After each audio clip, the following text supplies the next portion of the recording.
آشیتا از نسل آشیل محمد آقایی، چون مشخصات اون سگو داره، یعنی حالا خونه دیگه قاطیش باشه بازم به آشیل. آره از نسل گودوله. ولی اما اکبر سایز و هیکلش آره خیلی درشته. اصلا ما تو ماده چون الان پشت کمر این سگ حداقل هیچی نباشه شاید به 90 سانت بخوره. سگ درشتیه، تا سرشونش حداقل 85 سانته.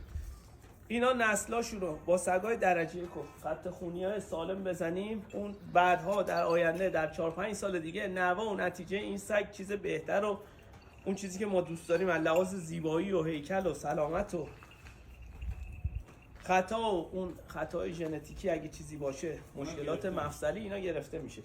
خیرشو ببینین اکبر آقای گل.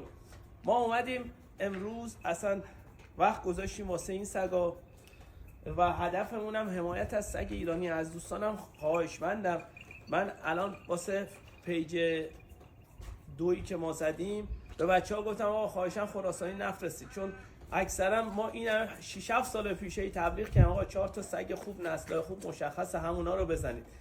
هرچی فیلم در میاد میبینه من خودم راضی نیستم. حالا